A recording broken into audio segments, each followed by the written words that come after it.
ሲዳማ ቡና ተጫዋች ናት። በቪዲዮም አላት። ምንም በቪዲዮ ስለሆነ አዳምጧት ምን እንደምትል።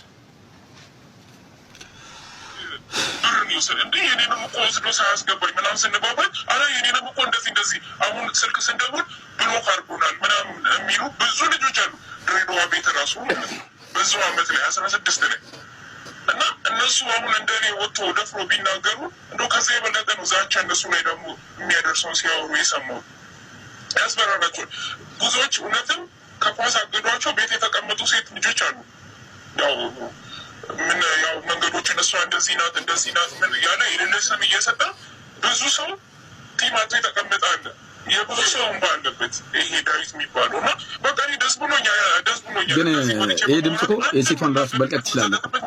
የለም ሴቶቹም እንደዚህ እንደኔ ወንድ ነው ሰው እንዳይሸወጥ።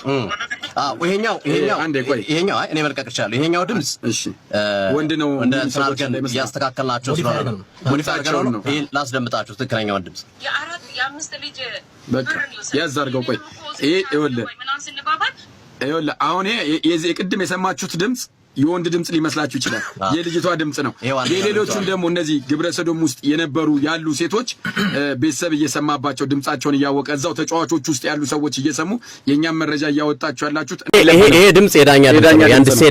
የአንድ ሴት ዳኛ ድምጽ ነው። ድምጹን ትንሽ ቀይር አድርገነዋል። አዳምጡ ምን እንደምትል።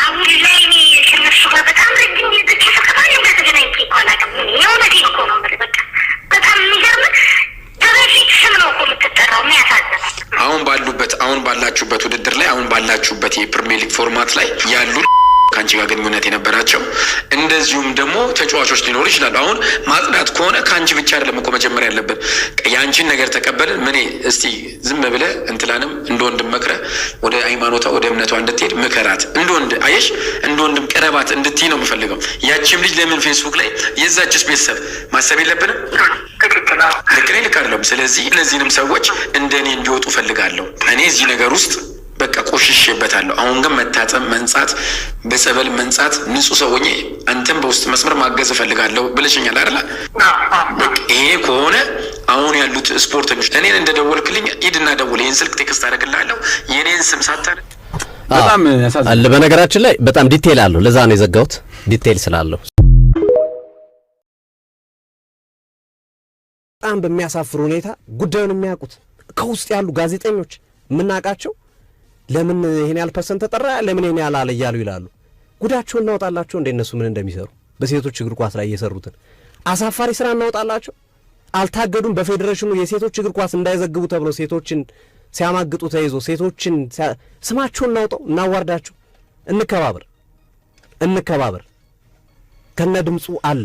ይሄው አሁን ዛሬ የምናሰማችሁ ድምጽ አለ። 30 ሺህ ብር ስጪ ብሎ 30 ሺህ ብር አካውንቷ ላይ እንድታስገባ ጋዜጠኛ አለበለዚያ ስምሽን ሊዝቢያን ብያጸፋለሁ አለበለዚያ እንደዚህ ያደርጋለሁ እያሉ ተሰሙታላችሁ። ጉዱ እንዲህ አይነት ማፈሪያ ማንነት ይዘው ጭራሽ ደግሞ ለምን 80% አላችሁ ለምን 70% አላችሁ? ለምን በነገራችን ላይ 80% አልተባለም።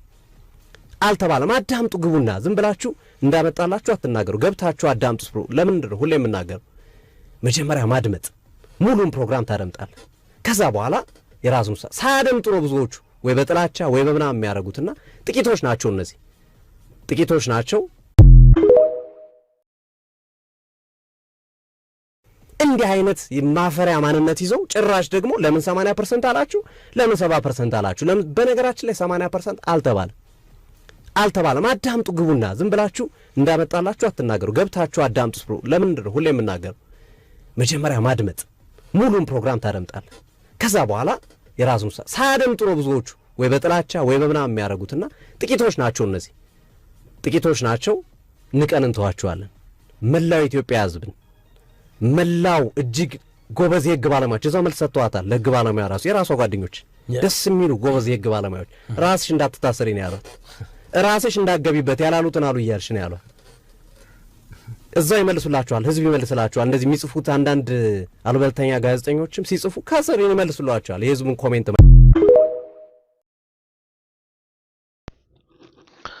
ሰላም እንደምናላችሁ ክቡራትና ክቡራን ተከታታዮቻችን በያላችሁበት ሰላማችሁ ይብዛ። በያላችሁበት የዓለም ጥግ ሁሉ ሰላማችን ወደ እናንተ ይድረስ እንላለን። እንግዲህ በዛሬው ዕለት አዳዲስ ጉዳዮች መጥተዋል። ከነዛም መካከል እንግዲህ ከሰሞኑ በሴቶች ብሔራዊ ቡድን ዙሪያ ከሚወጡ አንዳንድ ከባህልም ከሃይማኖትም እንደዚሁም ከሀገር ኢሜጅ አንጻር ሊያስጠይቁና ሊያስከስሱ የሚችሉ ጉዳዮች መካከል አንዱ የእርስ በርስ ጾታዊ ግንኙነት መጀመሩንና ከዚህም ባለፈ ነገሮች ወደ ተካረረ ጉዳይ መግባታቸውን የሚናገሩ ብዙ መረጃዎች እየወጡ ነው። እንግዲህ እነሱን ሰፋ አድርገን እናስቃኛችኋለን። አብራችሁን ቆዩ። አብራችሁን ስትቆዩ ቻናላችንን ላይክ፣ ሼር እና ሰብስክራይብ በማድረግ ቋሚ ወዳጅ ቤተሰብ እንድትሆኑ በአክብሮት ነው የምንጋብዛችሁ። እንግዲህ ቀደም ሲል በተለያዩ ሚዲያዎች ሲዘገብ ነበረ። ዛሬ ላይ እንግዲህ በአዲስ መልኩ የተለያዩ አዳዲስ ግኝቶች መውጣታቸውን ቀጥለዋል። ከነዚህም መካከል እንግዲህ እርስ በርስ ቀለበት አድርገው ጋብቻ የፈጸሙም እንዳሉ ታውቋል። ከዛም ውጪ ወደ ውጭ ሀገር ይህንን በመፍራት የኮበለሉና በዛው ሀገር ህይወታቸውን ያደረጉ ተሳታፊ ወይም ደግሞ የዚህ የድርጊቱ ፈጻሚ አካላት እንዳሉ ተረጋግጧል። እንግዲህ ይህንን ነገር ለመሸፈን በሚያደርጉት ጥረት ውስጥ መካከል ማለት ነው ገንዘቦችን በመክፈል ለሌሎች ሰዎች በመስጠትና አትናገሩብኝ አይነት ቅስቀሳዎችን ማድረግ መጀመሩ ተነግሯል። ከዛ ባለፈ ይሄንን ጉድ ለአደባባይ ያወጡትን ጋዜጠኞች ያም እነ ሶፎንያስን እነ ግርማቸውን እነ አሉላ ፍሬውን ማለት ነው ለማስገደልም ትልቅ ጥረት እያደረጉ እንደሆነ ታውቋል። እንግዲህ እንደዚህ አይነት ነገሮች ትልቅ ጉዳይን ይዘው መምጣታቸው አይቀሬ ነው። በተለይም የዓለም ፖለቲክስ በሚገለባበጥበት በዚህ ወቅት ብዙ የአይዲዮሎጂካል ግጭቶች ባሉበት ዓለም ውስጥ የአንድን ድንበር የተነካብኝ የሚል አንድ አካል ብዙ ነገሮችን ሊያደርግ ይችላልና ማለት ነው። እንግዲህ ከዛ ውጪ የሴቶች ድምጽ ወይም እርስ በርስ የተነጋገሩት ከዛ በተረፈም ደግሞ በዚህ ድርጊት ውስጥ የተሳተፉ ሰዎች ጉዳዮቻቸውን ሲነጋገሩ የሚሰሙ ድምጾች ወጥተዋል። እነሱን ድምጾች ከዚህ ቪዲዮ ጋር ማግኘት ትችላላችሁ። አብረን አያይዘንላችኋል። እጅግ በሚያሳዝን ሁኔታ ነው ነገሮች እየፈጠኑና እየሆኑ ያሉት። አሳፋሪ እንደሆነም ነው እኛ የምንረዳው ማለት ነው።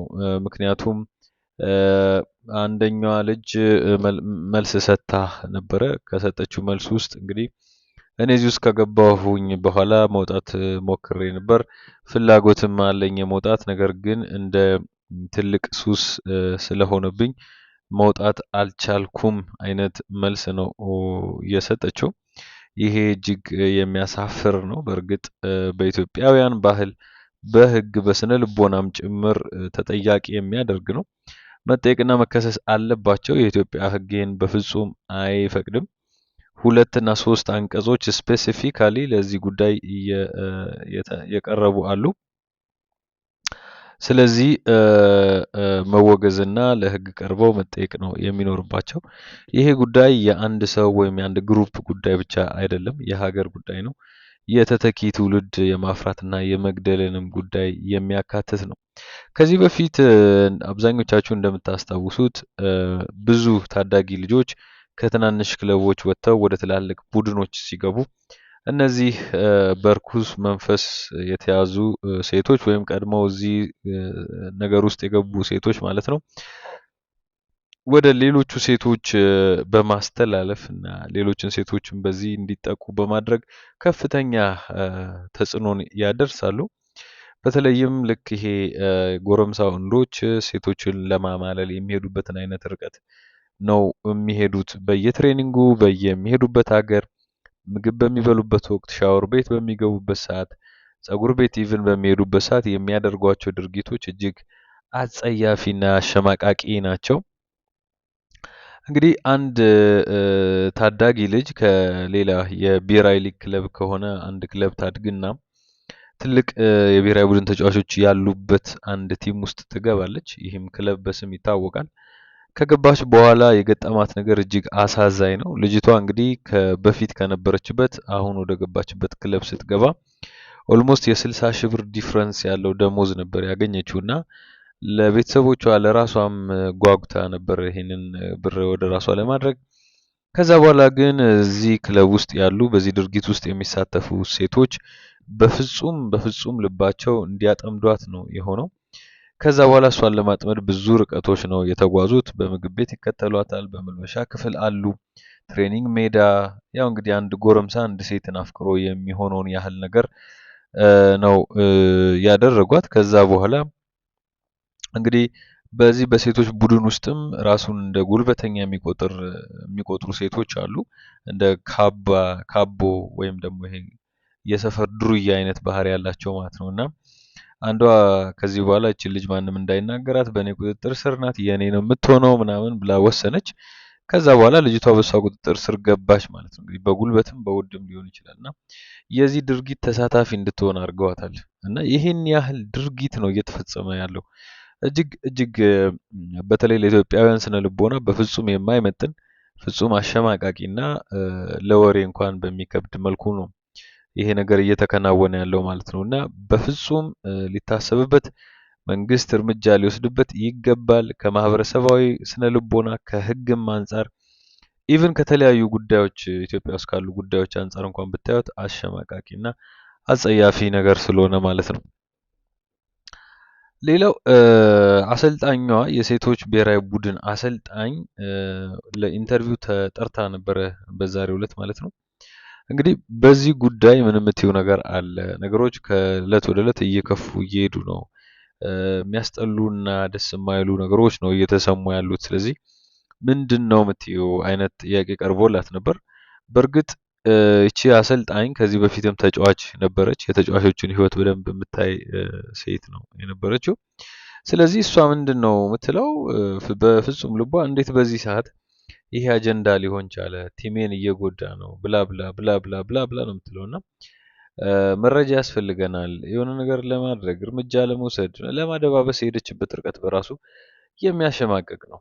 እና ብዙ መጥራትና መወገዝ ያለበት ተወግሶ መባረር ያለበት ተባሮ እርምጃ መወሰድ ያለበት ኢቭን እርምጃ ተወስዶ ከዚህ ድርጊት እንዲወጡ ካልተደረጉ በፍጹም ስለ እግር ኳሱ እንኳን ለማሰብ አሸማቃቂ ደረጃ ላይ ደርሷል ማለት ነው።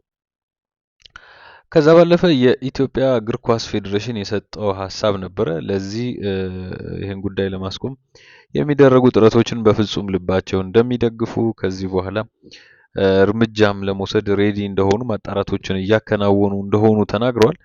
ከዚህ ጋር በተያያዘ የሴቶች ሊግን እስከ ማቋረጥ የሚደርስ እርምጃ ለመውሰድ በሙሉ ልባቸው እየተንቀሳቀሱ እንደሆነ ተነግሯል። በእርግጥ ይሄን ነገር የሚያደርጉት ከሆነ የሚበረታታና የመንግስትን ፈጣን ምላሽ የሚያሳይ ይሆናል። ይሄ እጅግ ጥሩ ነው የሚል አረዳድ አለን በእኛ በኩል። ሌላው ግን እንግዲህ እንደዚህ አይነት ነገሮች ተጀምሮ መቆም የለባቸውም። ሙሉ በሙሉ በሚባል መልኩ ይሄ ነገር መፍትሄ እስኪያገኝ ድረስ የሚታገሉትም ጋዜጠኞች ናቸው። አብዛኞቻችሁ ታውቋቸዋላችሁ።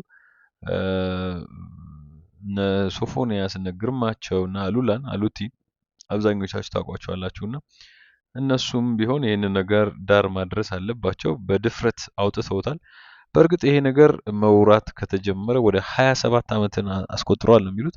እንግዲህ ያለፉትን 27 ዓመታት በዚህ ሊግ ውስጥ በዚህ ብሔራዊ ቡድን ውስጥ ያለፉ ሴቶች አብዛኛውን ባይሆኑ ግን ነበሩበት እዚህ ላይፍ ውስጥ ያሳልፉ ነበርና ቀድሞቶ ሰው ታግሎት አዋርዷቸው ወይ ደግሞ አቁሙ ብሏቸው ቢሆን ኖሮ ይህ ሁሉ ነገር ባልተደረሰ ነበርና አሁን ላይ እየሆነ ባለው እንግዲህ መረዳት እንደምንችለው ማለት ነው ጥሩ የሚባልና በተለይም በኢትዮጵያ ሕግ መሰረት ሊያስጠይቅ የሚችሉ ጉዳዮች ናቸው እየተፈጠሩ ያሉት እና ወደፊት እንግዲህ ሊታይ የሚገባው በጠቅላላ መታየት አለበት የሚል ሀሳብ ነው ያለን።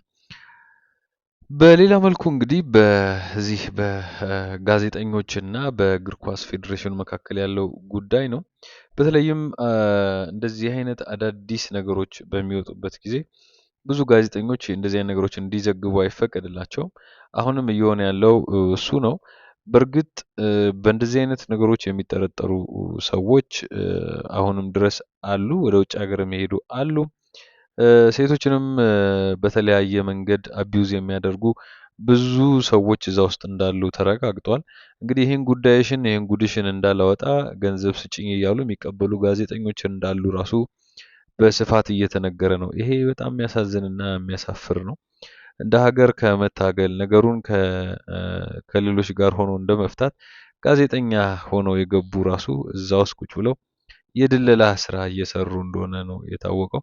እንግዲህ ፌዴሬሽኑ ማገድ እንደጀመረ ተነግሯል። ይህንን ወደፊት የሚታይ ነው የሚሆነው። ነገር ግን ጉዳዮች በዚህ ከቀጠሉ ትንሽ እንደ ሀገርም እንደ ትውልድም አሳሳቢ ሁኔታ ያለ ይመስለናል ማለት ነው።